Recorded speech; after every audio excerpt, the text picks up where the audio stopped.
आज सुनिए मुंशी प्रेमचंद की लिखी कहानी गिला। जीवन का बड़ा भाग इसी घर में गुजर गया, पर कभी आराम न नसीब हुआ। मेरे पति संसार की दृष्टि में बड़े सज्जन, बड़े शिष्ट, बड़े उदार, बड़े सौम्य होंगे, लेकिन जिस पर गुजरती है वही जानता है। संसार को उन लोगों की प्रशंसा करने में आनंद आता है जो अपने घर को भाड़ में झोंक रहे हों, गैरों के पीछे अपना सर्वनाश किए डालते हों। जो प्राणी घर वालों के लिए मरता है उसकी प्रशंसा संसार वाले नहीं करते। वह तो उनकी दृष्टि में स्वार्थी है, कृपण है, संकीर्ण हृदय है, आचार भ्रष्ट है।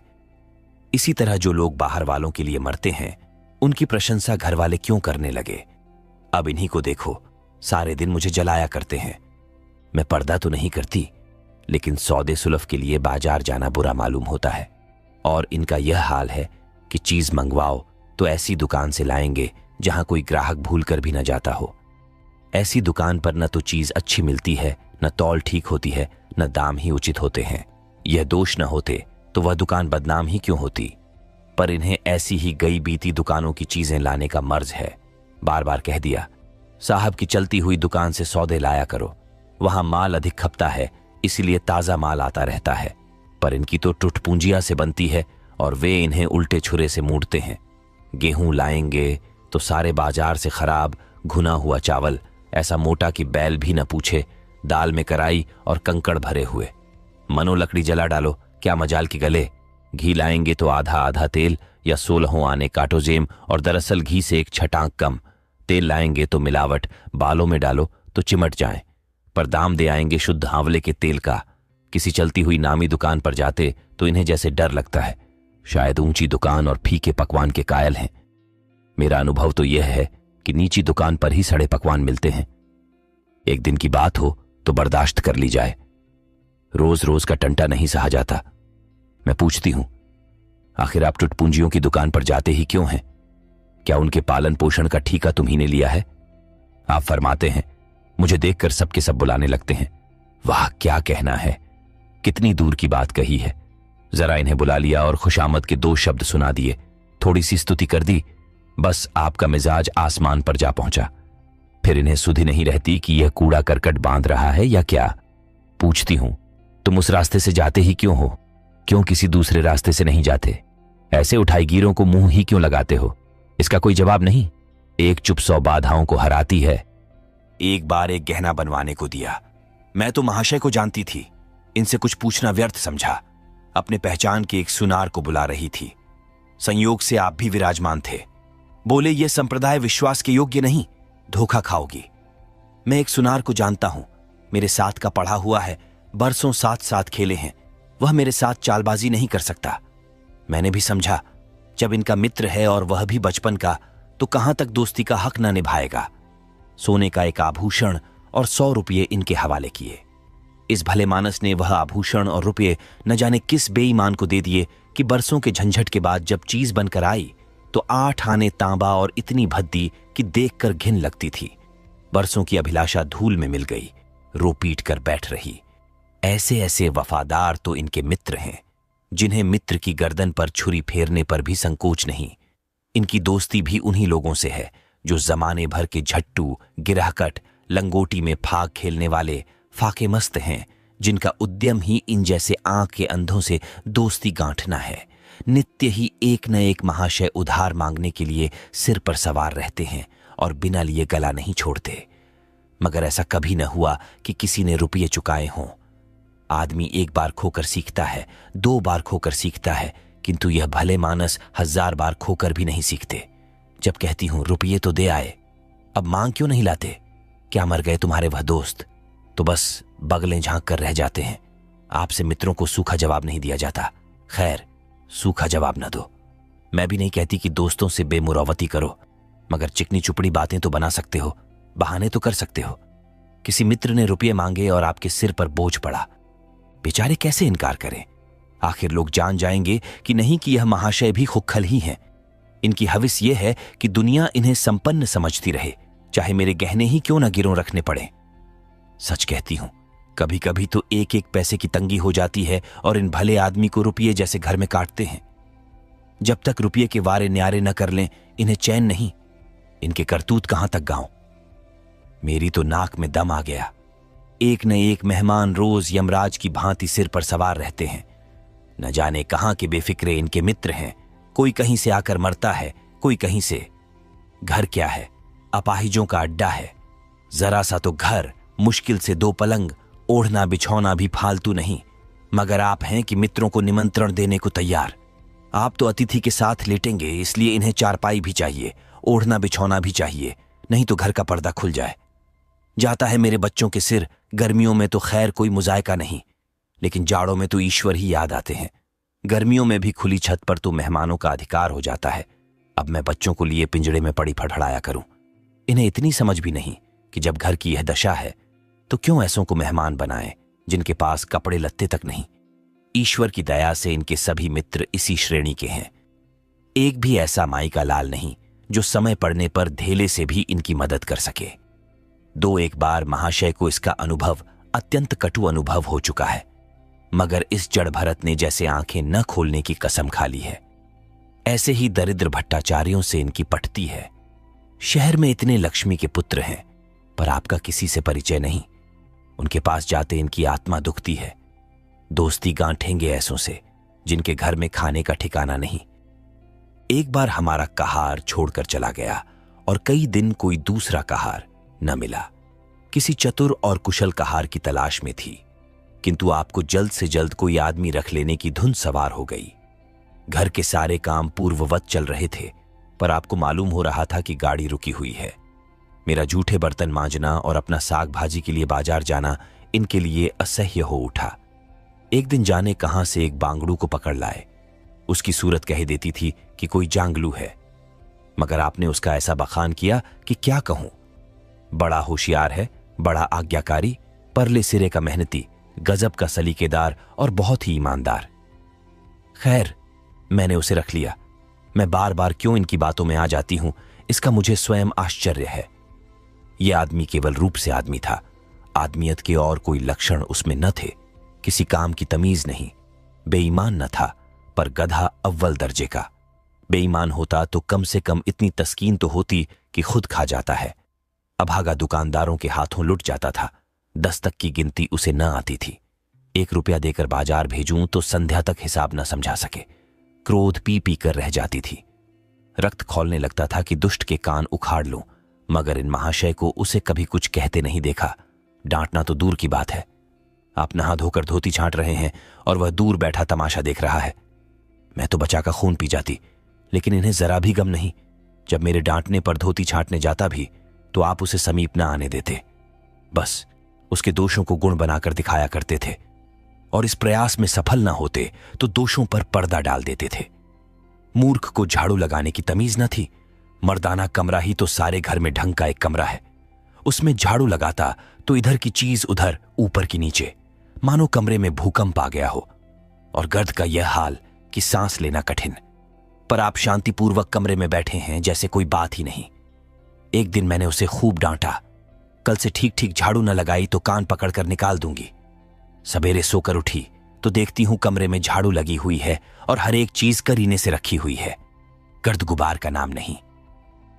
मैं चकित होकर देखने लगी तो आप हंसकर बोले, देखती क्या हो, आज घूरे ने बड़े सवेरे उठकर झाड़ू लगाई है। मैंने समझा दिया। तुम ढंग तो बताती नहीं, उल्टे डांटने लगती हो। मैंने समझा। खैर, दुष्ट ने कम से कम एक काम तो सलीके से किया। अब रोज कमरा साफ सुथरा मिलता। घूरे मेरी दृष्टि में विश्वासी बनने लगा। संयोग की बात, एक दिन मैं जरा मामूल से सवेरे उठ बैठी और कमरे में आई तो क्या देखती हूं कि घूरे द्वार पर खड़ा है और आप तन मन से कमरे में झाड़ू लगा रहे हैं। मेरी आंखों में खून उतर आया। उनके हाथ से झाड़ू छीनकर घूरे के सिर जमा दी। हरामखोर को उसी दम निकाल बाहर किया। आप फरमाने लगे, उसका महीना तो चुका दो। वारी समझ, एक तो काम न करे, उस पर आंखें दिखाए, उस पर पूरी मजूरी भी चुका दूं। मैंने एक कौड़ी भी न दी। एक कुर्ता दिया था, वह भी छीन लिया। इस पर जड़ भरत महाशय मुझसे कई दिन रूठे रहे। घर छोड़कर भागे जाते थे। बड़ी मुश्किलों से रुके। ऐसे ऐसे भोंदू भी संसार में पड़े हुए हैं। मैं न होती तो शायद अब तक इन्हें किसी ने बाजार में बेच दिया होता। एक दिन मेहतर ने उतारे कपड़ों का सवाल किया। इस बेकारी के जमाने में फालतू कपड़े तो शायद पुलिस वालों या रईसों के घर में हो, मेरे घर में तो जरूरी कपड़े भी काफी नहीं। आपका वस्त्रालय एक बक्ची में आ जाएगा जो डाक के पार्सल से कहीं भेजा जा सकता है। फिर इस साल जाड़ों के कपड़े बनवाने की नौबत ना आई। पैसे नजर नहीं आते, कपड़े कहां से बने? मैंने मेहतर को साफ जवाब दे दिया। कड़ाके का जाड़ा पड़ रहा था। इसका अनुभव मुझे कम न था। गरीबों पर क्या बीत रही है इसका भी मुझे ज्ञान था। लेकिन मेरे या आपके पास खेद के सिवा इसका और क्या इलाज है? जब तक समाज का यह संगठन रहेगा ऐसी शिकायतें पैदा होती रहेंगी। जब एक एक अमीर और रईस के पास एक एक मालगाड़ी कपड़ों से भरी हुई है, तब फिर निर्धनों को क्यों न नग्नता का कष्ट उठाना पड़े। खैर, मैंने तो मेहतर को जवाब दे दिया। आपने क्या किया कि आपका कोट उठाकर उसको भेंट कर दिया। मेरी देह में आग लग गई। इतनी दानशील नहीं हूं कि दूसरों को खिलाकर आप सो रहूं। देवता के पास यही एक कोट था। आपको इसकी जरा भी चिंता न हुई कि पहनेंगे क्या? यश के लोभ ने जैसे बुद्धि ही हर ली। मेहतर ने सलाम किया, दुआएं दी और अपनी राह ली। आप कई दिन सर्दी से ठिठुरते रहे। प्रातःकाल घूमने जाया करते थे, वह बंद हो गया। ईश्वर ने उन्हें हृदय भी एक विचित्र प्रकार का दिया है। फटे पुराने कपड़े पहनते आपको जरा भी संकोच नहीं होता। मैं तो मारे लाज के गड़ जाती हूं, पर आपको जरा फिक्र नहीं। कोई हंसता है तो हंसे, आपकी बला से। अंत में जब मुझसे न देखा गया तो एक कोट बनवा दिया। जी तो जलता था कि खूब सर्दी खाने दूं, पर डरी कि कहीं बीमार पड़ जाएं तो और बुरा हो। आखिर काम तो उन्हीं को करना है। महाशय अपने दिल में समझते होंगे मैं कितना विनीत, कितना परोपकारी हूं। शायद इन्हें इन बातों का गर्व हो। मैं इन्हें परोपकारी नहीं समझती, न विनीत ही समझती हूं। ये जड़ता है, सीधी सादी निरीहता। जिस मेहतर को आपने अपना कोट दिया उसे मैंने कई बार रात को शराब के नशे में मस्त झूमता देखा है और आपको दिखा भी दिया है। फिर दूसरों की विवेकहीनता की पुरौती हम क्यों करें? अगर आप विनीत और परोपकारी होते तो घर वालों के प्रति भी तो आपके मन में कुछ उदारता होती। या सारी उदारता बाहर वालों ही के लिए सुरक्षित है? घर वालों को उसका अल्पांश भी न मिलना चाहिए। मेरी इतनी अवस्था बीत गई, पर इस भले आदमी ने कभी अपने हाथों से मुझे एक उपहार भी न दिया। बेशक मैं जो चीज बाजार से मंगवाऊं उसे लाने में इन्हें जरा भी आपत्ति नहीं, बिल्कुल उज्र नहीं, मगर रुपये में दे दूं ये शर्त है। इन्हें खुद कभी ये उमंग नहीं होती। ये मैं मानती हूं कि बेचारे अपने लिए भी कुछ नहीं लाते। मैं जो कुछ मंगवा दूं उसी पर संतुष्ट हो जाते हैं, मगर आखिर आदमी कभी कभी शौक की चीजें चाहता ही है। अन्य पुरुषों को देखती हूं, स्त्री के लिए तरह तरह के गहने, भांति भांति के कपड़े, शौक सिंगार की वस्तुएं लाते रहते हैं। यहां इस व्यवहार का निषेध है। बच्चों के लिए भी मिठाइयां, खिलौने, बाजे शायद जीवन में एक बार भी न लाए हों। शपथ भी खाली है। इसलिए मैं तो इन्हें कृपण कहूंगी, अरसिक कहूंगी, हृदय शून्य कहूंगी, उदार नहीं कह सकती। दूसरों के साथ इनका जो सेवा भाव है उसका कारण है इनका यश लोभ और व्यावहारिक अज्ञानता। आपके विनय का यह हाल है कि जिस दफ्तर में आप नौकर हैं उसके किसी अधिकारी से आपका मेल जोल नहीं। अफसरों को सलाम करना तो आपकी नीति के विरुद्ध है। नजर या डाली तो दूर की बात है। और तो और कभी किसी अफसर के घर नहीं जाते। इसका खामियाजा आप न उठाएं तो कौन उठाए? औरों को रियायती छुट्टियां मिलती हैं, आपका वेतन कटता है। औरों की तरक्कियां होती हैं, आपको कोई पूछता भी नहीं। हाजिरी में 5 मिनट की भी देर हो जाए तो जवाब पूछा जाता है। बेचारे जी तोड़कर काम करते हैं, कोई बड़ा कठिन काम आ जाता है तो इन्हीं के सिर मढ़ा जाता है। इन्हें जरा भी आपत्ति नहीं। दफ्तर में इन्हें घिस्सू, पिस्सू आदि उपाधियां मिली हुई हैं, मगर पड़ाव कितना ही बड़ा मारे इनके भाग्य में वही सूखी घास लिखी है। यह विनय नहीं है, स्वाधीन मनोवृत्ति भी नहीं है। मैं तो इसे समय चातुरी का अभाव कहती हूं, व्यावहारिक ज्ञान की क्षति कहती हूं। आखिर कोई अफसर आपसे क्यों प्रसन्न हो? इसलिए कि आप बड़े मेहनती हैं। दुनिया का काम मुरौवत और रवादारी से चलता है। अगर हम किसी से खींचे रहें तो कोई कारण नहीं कि वह भी हमसे न खिंचा रहे। फिर जब मन में क्षोभ होता है तो वह दफ्तरी व्यवहारों में भी प्रकट हो ही जाता है। जो मातहत अफसर को प्रसन्न रखने की चेष्टा करता है, जिसकी जात से अफसर का कोई व्यक्तिगत उपकार होता है, जिस पर वह विश्वास कर सकता है, उसका लिहाज वह स्वभावत करता है। ऐसे सिरागियों से क्यों किसी को सहानुभूति होने लगी? अफसर भी तो मनुष्य है। उसके हृदय में जो सम्मान और विशिष्टता की कामना है वह कहां पूरी हो?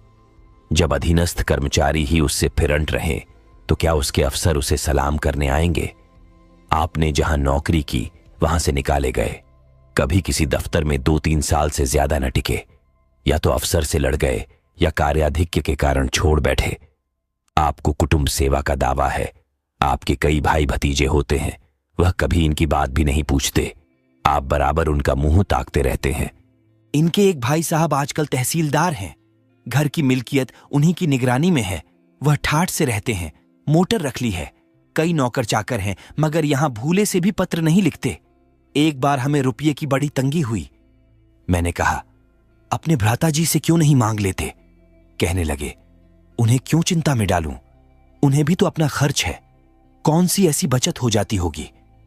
जब मैंने बहुत मजबूर किया तो आपने पत्र लिखा। मालूम नहीं पत्र में क्या लिखा, पत्र लिखा या मुझे चकमा दे दिया। रुपये ना आने थे, ना आए। कई दिनों के बाद मैंने पूछा, कुछ जवाब आया श्रीमान के भाई साहब के दरबार से? आपने रुष्ट होकर कहा, अभी केवल 1 सप्ताह तो खत पहुंचे हुए, अभी क्या जवाब आ सकता है। 1 सप्ताह और गुजरा मगर जवाब नदारद। अब आपका यह हाल है कि मुझे कुछ बातचीत करने का अवसर ही नहीं देते। इतने प्रसन्न चित्त नजर आते हैं कि क्या कहूं। बाहर से आते हैं तो खुश खुश, कोई न कोई शिगुफा लिए हुए। मेरी खुशामद भी खूब हो रही है, मेरे मैके वालों की प्रशंसा भी हो रही है, मेरे गृह प्रबंध का बखान भी असाधारण रीति से किया जा रहा है। मैं इस महाशय की चाल समझ रही थी। ये सारी दिलजोई केवल इसलिए थी कि श्रीमान के भाई साहब के विषय में कुछ पूछ न बैठूं। सारे राजनीतिक, आर्थिक, सामाजिक, आचारिक प्रश्नों की मुझसे व्याख्या की जाती थी, इतने विस्तार और गवेषणा के साथ कि विशेषज्ञ भी लोहा मान जाएं, केवल इसलिए कि मुझे वह प्रसंग उठाने का अवसर न मिले। लेकिन मैं भला कब चूकने वाली थी। जब पूरे 2 सप्ताह गुजर गए और बीमे के रुपये भेजने की मिति मौत की तरह सिर पर सवार हो गई तो मैंने पूछा, क्या हुआ? तुम्हारे भाई साहब ने श्रीमुख से कुछ फरमाया या अभी तक पत्र नहीं पहुंचा? आखिर घर की जायदाद में हमारा भी कुछ हिस्सा है या नहीं? या हम किसी लौंडी दासी की संतान हैं? 500 रुपये साल का नफा तो 10 साल पहले था, अब तो 1000 से कम न होगा। पर हमें कभी एक कानी कौड़ी भी नहीं मिली। मोटे हिसाब से हमें 2000 मिलना चाहिए। 2000 न हो, 1000 हो, 500 हो, 250 हो, कुछ न हो तो बीमा के प्रीमियम भर के तो हो। तहसीलदार साहब की आमदनी हमारी आमदनी की चौगुनी है, रिश्वतें भी लेते हैं, तो फिर हमारे रुपये क्यों नहीं देते? आप हैं हाँ हाँ करने लगे। कहने लगे, वह बेचारे घर की मरम्मत करवाते हैं, बंधु बांधवों का स्वागत सत्कार करते हैं, नातेदारियों में भेंट भांट भेजते हैं, और कहां से लावें जो हमारे पास भेजें। वाह री बुद्धि! मानो जायदाद इसीलिए होती है कि उसकी कमाई उसी में खर्च हो जाए। इस भले आदमी को बहाने गढ़ने भी नहीं आते। मुझसे पूछते मैं एक नहीं 1000 बता देती। एक से एक बढ़कर कह देते घर में आग लग गई, सब कुछ स्वाहा हो गया था, या चोरी हो गई, तिनका तक न बचा, या 10,000 का अनाज भरा था, उसमें घाटा रहा, या किसी से फौजदारी हो गई, उसमें दिवाला पिट गया। आपको सूझी भी तो लचर सी बात। तकदीर ठोंक कर बैठ रही। पड़ोस की एक महिला से रुपये कर्ज लिए, तब जाकर काम चला। फिर भी आप भाई भतीजों की तारीफ के पुल बांधते हैं तो मेरे शरीर में आग लग जाती है। ऐसे कौरवों से ईश्वर बचाए। ईश्वर की दया से आपके 2 बच्चे हैं, 2 बच्चियां भी हैं। ईश्वर की दया कहूं या कोप कहूं, सबके सब उधमी हो गए हैं कि खुदा की पनाह। मगर क्या मजाल है कि यह भोंदू किसी को कड़ी आंखों से देखें। रात के 8 बजे गए हैं, युवराज अभी घूम कर नहीं आए। मैं घबरा रही हूं, आप निश्चिंत बैठे अखबार पढ़ रहे हैं। झल्लाई हुई जाती हूं और अखबार छीन कर कहती हूं, जाकर जरा देखते क्यों नहीं, लौंडा कहां रह गया? न जाने तुम्हारा हृदय कितना कठोर है। ईश्वर ने तुम्हें संतान ही न जाने क्यों दे दी। पिता का पुत्र के साथ कुछ तो धर्म है, तब आप भी गर्म हो जाते हैं। अभी तक नहीं आया, बड़ा शैतान है। आज बचा आते हैं तो कान उखाड़ लेता हूं, मारे हंटरों के खाल उधेड़ कर रख दूंगा। यूं बिगड़कर तैश के साथ आप उसे खोजने निकलते हैं। संयोग की बात आप उधर जाते हैं, इधर लड़का आ जाता है। मैं पूछती हूं, तू किधर से आ गया? तुझे वह ढूंढने गए हुए हैं, देखना आज कैसी मरम्मत होती है। यह आदत ही छूट जाएगी। दांत पीस रहे थे, आते ही होंगे, छड़ी भी उनके हाथ में है। तुम इतने मन के हो गए हो कि बात नहीं सुनते। आज आटे दाल का भाव मालूम होगा। लड़का सहम जाता है और लैंप जलाकर पढ़ने बैठ जाता है। महाशय जी 2-2.5 घंटे के बाद लौटते हैं, हैरान, परेशान और बदहवास। घर में पांव रखते ही पूछते हैं, आया कि नहीं। मैं उनका क्रोध उत्तेजित करने के विचार से कहती हूं, आकर बैठा तो है, जाकर पूछते क्यों नहीं। पूछकर हार गई। कहां गया था, कुछ बोलता ही नहीं। आप गरज कर कहते हैं, मन्नू यहां आओ। लड़का थर थर कांपता हुआ आकर आंगन में खड़ा हो जाता है। दोनों बच्चियां घर में छिप जाती हैं कि कोई बड़ा भयंकर कांड होने वाला है। छोटा बच्चा खिड़की से चूहे की तरह झांक रहा है। आप क्रोध से बौखलाए हुए हैं, हाथ में छड़ी है ही। मैं भी वह क्रोधोन्मत्त आकृति देखकर पछताने लगती हूं कि कहां से इनसे शिकायत की। आप लड़के के पास जाते हैं, मगर छड़ी जमाने के बदले आहिस्ते से उसके कंधों पर हाथ रखकर बनावटी क्रोध से कहते हैं, तुम कहां गए थे जी। मना किया जाता है, मानते नहीं हो। खबरदार, जो अब कभी इतनी देर होगी। आदमी शाम को घर चला आता है या मटर गश्ती करता है। मैं समझ रही हूं कि यह भूमिका है, विषय अब आएगा। भूमिका तो बुरी नहीं, लेकिन यहां तो भूमिका परिति हो जाती है। बस आपका क्रोध शांत हो गया, बिल्कुल जैसे क्वार की घटा घेर घार हुआ, काले बादल आए, गड़गड़ाहट हुई और गिरी क्या 4 बूंदें। लड़का अपने कमरे में चला जाता है और शायद खुशी से नाचने लगता है। मैं पराभूत होकर कहती हूं, तुम तो जैसे डर गए। भला 2-4 तमाचे तो लगाए होते, इसी तरह तो लड़के शेर हो जाते हैं। आप फरमाते हैं, तुमने सुना नहीं, मैंने कितने जोर से डांटा, बच्चा की जान ही निकल गई होगी। देख लेना जो फिर कभी देर में आए। तुमने डांटा तो नहीं? हां, आंसू पोंछ दिए। तुमने मेरी डांट सुनी नहीं? क्या कहना है आपकी डांट का, लोगों के कान बहरे हो गए। लाओ तुम्हारा गला सहला दूं। आपने एक नया सिद्धांत निकाला है कि दंड देने से लड़के खराब हो जाते हैं। आपके विचार से लड़कों को आजाद रहना चाहिए, उन पर किसी तरह का बंधन, शासन या दबाव न होना चाहिए। आपके मत से शासन बालकों के मानसिक विकास में बाधक होता है। इसी का यह फल है कि लड़के बेनकेल के ऊंट बने हुए हैं।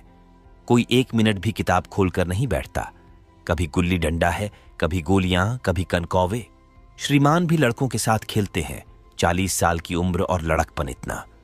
मेरे पिताजी के सामने मजाल थी कि कोई लड़का कनकौवा उड़ा ले या गुल्ली डंडा खेल सके। खून पी जाते। प्रातःकाल से लड़कों को लेकर बैठ जाते थे।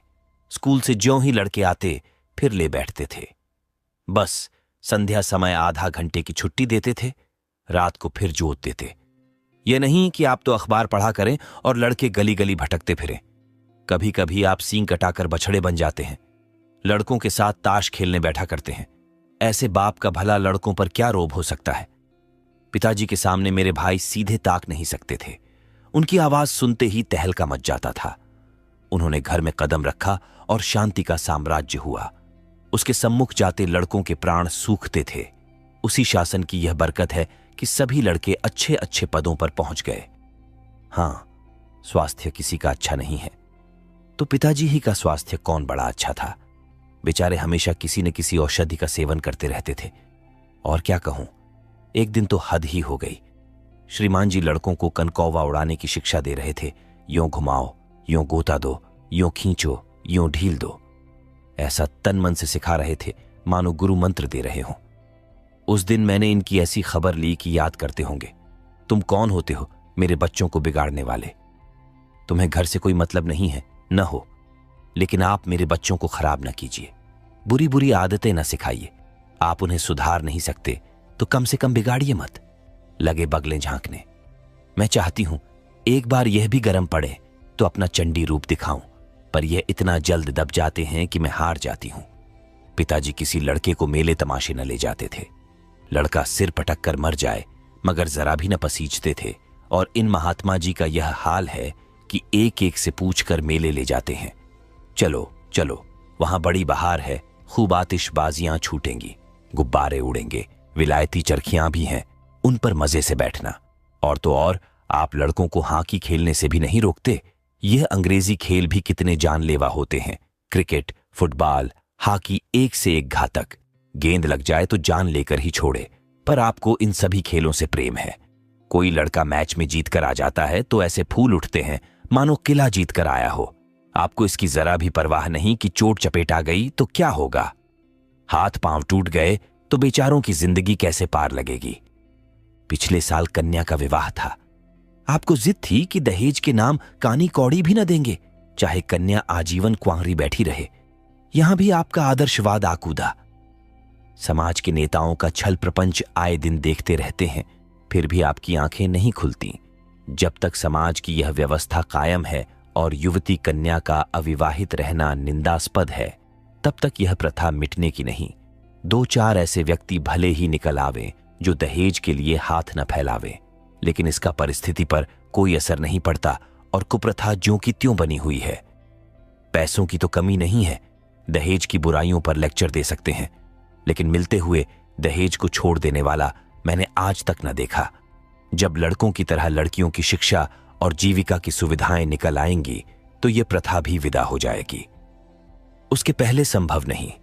मैंने जहां जहां संदेश भेजा, दहेज का प्रश्न उठ खड़ा हुआ और आपने प्रत्येक अवसर पर टांग अड़ाई।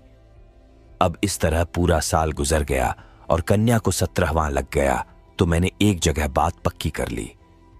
आपने भी स्वीकार कर लिया, क्योंकि वरपक्ष ने लेन देन का प्रश्न उठाया ही नहीं। हालांकि अंतकरण में उन लोगों को पूरा विश्वास था कि अच्छी रकम मिलेगी, और मैंने भी तय कर लिया था कि यथाशक्ति कोई बात उठा न रखूंगी। विवाह के सकुशल होने में कोई संदेह न था, लेकिन इन महाशय के आगे मेरी एक न चली। यह प्रथा निंद्य है, यह रस्म निरर्थक है। यहां रुपये की क्या जरूरत, यहां गीतों का क्या काम। नाक में दम था। ये क्यों वह क्यों, ये तो साफ दहेज है। तुमने मेरे मुंह में कालिख लगा दी, मेरी आबरू मिटा दी। जरा सोचिए इस परिस्थिति को कि बारात द्वार पर पड़ी हुई है और यहां बात बात पर शास्त्रार्थ हो रहा है। विवाह का मुहूर्त आधी रात के बाद था। प्रथानुसार मैंने व्रत रखा, किंतु आपकी टेक थी कि व्रत की कोई जरूरत नहीं। जब लड़के के माता पिता व्रत नहीं रखते, जब लड़का तक व्रत नहीं रखता, तो कन्या पक्ष वाले ही व्रत क्यों रखें। मैं और सारा खानदान मना करता रहा, लेकिन आपने नाश्ता किया, भोजन किया। खैर, कन्यादान का मुहूर्त आया।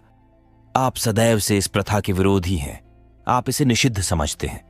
कन्या क्या दान की वस्तु है? दान रुपये पैसे, जगह जमीन का हो सकता है, पशुदान भी होता है, लेकिन लड़की का दान एक लचर सी बात है। कितना समझाती हूं, पुरानी प्रथा है, वेद काल से होती चली आई है, शास्त्रों में इसकी व्यवस्था है। संबंधी समझा रहे हैं, पंडित समझा रहे हैं, पर आप हैं कि कान पर जूं नहीं रेंगती। हाथ जोड़ती हूं, पैरों पड़ती हूं, गिड़गिड़ाती हूं, लेकिन मंडप के नीचे न गए। और मजा यह है कि आपने ही तो यह अनर्थ किया और आप ही मुझसे रूठ गए। विवाह के पश्चात महीनों बोलचाल न रही। झक मारकर मुझी को मानना पड़ा। किंतु सबसे बड़ी विडंबना यह है कि इन सारे दुर्गुणों के होते हुए भी मैं इनसे एक दिन भी पृथक नहीं रह सकती, एक क्षण का वियोग नहीं सह सकती। इन सारे दोषों पर भी मुझे इनसे प्रगाढ़ प्रेम है। इनमें यह कौन सा गुण है जिस पर मैं मुग्ध हूं, मैं खुद नहीं जानती, पर इनमें कोई बात ऐसी है जो मुझे इनकी चेरी बनाए हुए है। वह जरा मामूली सी देर में घर आते हैं तो प्राण नहों में समा जाते हैं। आज यदि विधाता इनके बदले मुझे कोई विद्या और बुद्धि का पुतला, रूप और धन का देवता भी दे, तो मैं उसकी ओर आंखें उठाकर न देखूं। यह धर्म की बेड़ी नहीं है, कदापि नहीं, प्रथागत पतिव्रत भी नहीं, बल्कि हम दोनों की प्रकृति में कुछ ऐसी क्षमताएं, कुछ व्यवस्थाएं उत्पन्न हो गई हैं, मानो किसी मशीन के कल पुर्जे घिस घिसाकर फिट हो गए हों, और एक पुर्जे की जगह दूसरा पुर्जा काम न दे सके, चाहे वह पहले से कितना ही सुडौल, नया और सुदृढ़ क्यों न हो। जाने हुए रास्ते से हम निशंक आंखें बंद किए जाते हैं। उसके ऊंच नीच, मोड़ और घुमाव सब हमारी आंखों में समाये हुए हैं। अनजान रास्ते पर चलना कितना कष्टप्रद होगा। शायद आज मैं इनके दोषों को गुणों से बदलने पर भी तैयार न होंगी। आप सुन रहे थे मुंशी प्रेमचंद की लिखी कहानी गिला।